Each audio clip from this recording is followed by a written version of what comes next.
The power and the glory. That is this week's theme, and it is a football music theme for those of you who are unaware. And I'm talking about American football, not the global sport that other countries play. Welcome to You Don't Know Sports. I am your host, SlimmDa KID, and this week we are going to talk about the NFL. More specifically, defunct NFL teams with unusual histories. The NFL has been around for a while, and we've seen teams come, we've seen teams rebrand, relocate, and we've seen teams fold. But not everybody knows why those teams didn't succeed, or maybe don't know their full history, and maybe just need a little bit of clarification. Once again, you don't know sports, and I am SlimmDa KID, and I am going to talk about some of the defunct NFL teams and their storied past.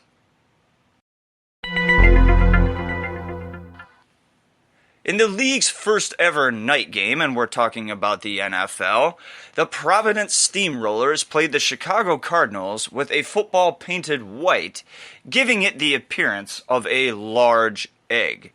That should be an indicator of some of the stories that you are going to be hearing this afternoon. The NFL, founded in 1920, wasn't always the printing machine it is today.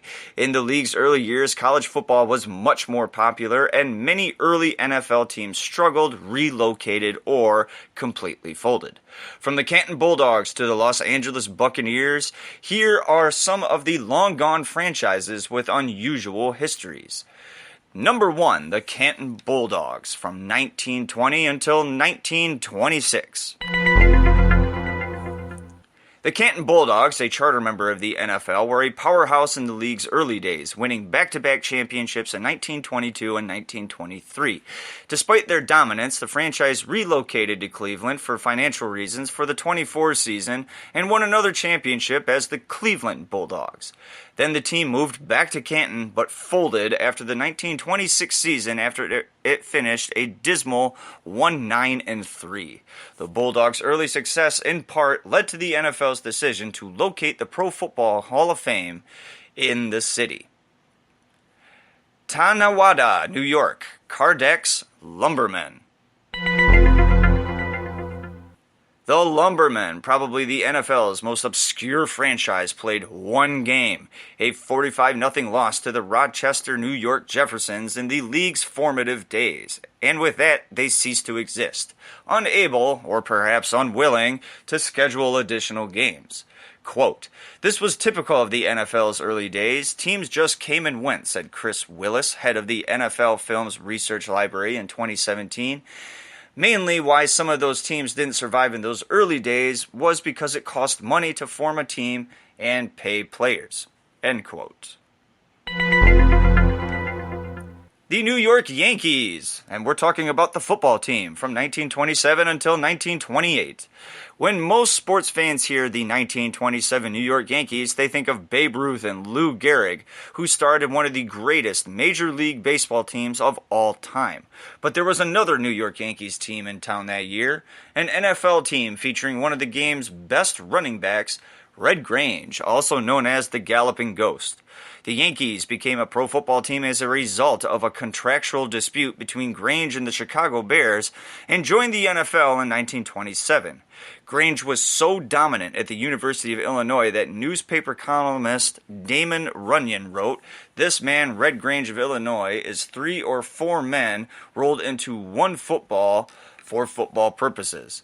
But Grange couldn't carry the Yankees far in 27, going 7-8-1, and he missed the entire 28 season because of a knee injury. In 1929, he returned to the Chicago Bears, causing the floundering Yankees to fold. Frankfort, Pennsylvania Yellow Jackets, 1924 until 1931. In 1926, the Yellow Jackets won the NFL title, shutting out 10 opponents on their way to a 14-1-2 record. That same year, another Philadelphia football team, the Philadelphia Quakers, won the American Football League, a concurrent professional league that only survived one season. Philadelphia Inquirer columnist Gordon McKay spent that fall lobbying for the teams to square off to crown pro football's true champion, writing, quote, "Perhaps never in the football history of this city has a family quarrel loomed so prominently," end quote. The Quakers owner, in a statement published in the Inquirer, challenged the Yellow Jackets. Frankfurt wanted to play, but was denied permission by the NFL. Suffering from poor attendance, the team folded following the 1931 season. The Pottsville, Pennsylvania Maroons. 1925 until 1929. In the franchise's first year as an NFL team, the Maroons won the NFL championship with a 10-2 record, capped with a victory over Chicago Cardinals. The NFL didn't have playoffs back then, so the Maroons were named champions for 6 days. Bizarrely, Pottsville was stripped of its title after playing an unauthorized game against Notre Dame, a college powerhouse. Then, the Cardinals scheduled 2 hastily arranged games between weaker teams, according to a Pennsylvania newspaper, won both and improved their record to 11-2-1. The Cardinals, with the best record in the NFL, were declared champions.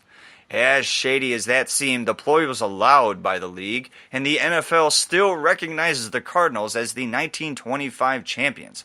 After the 1928 season, the Maroons relocated to Boston, Massachusetts.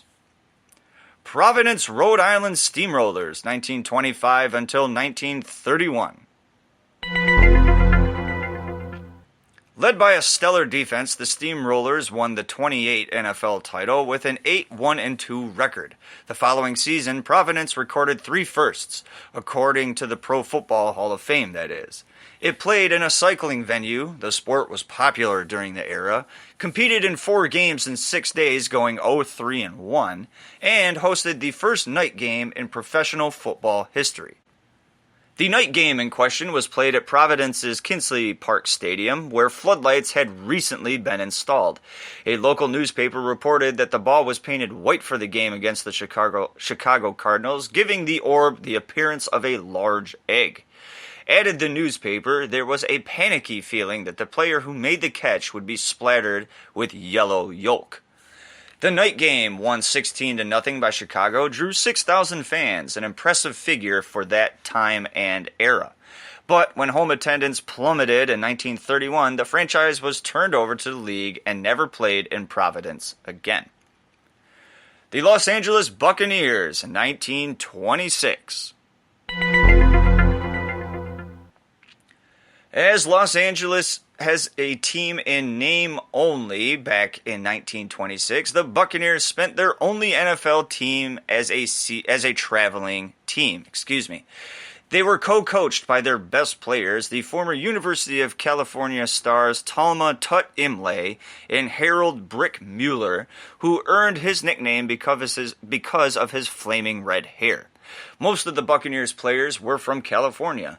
Despite not playing home games at all, Los Angeles finished with a respectable 6-3-1 record in 1926. According to the Pittsburgh Daily Post, the team also played the first NFL game that featured 3 all-time All-Americans when it defeated the Canton Bulldogs 16-13. The 3 All-Americans were Mueller for the Bucs and Jim Thorpe, running back, and Pete Henry, tackle, for the Canton Bulldogs. The Dallas Texans, 1952. Following their only season in 1952, the Dallas Texans became the last NFL franchise to fold, following an especially ugly 1-11 season. The Texans, the league's first team in the Deep South, were co-owned by Guile Miller, 32, reportedly America's youngest millionaire, and his brother, Connell.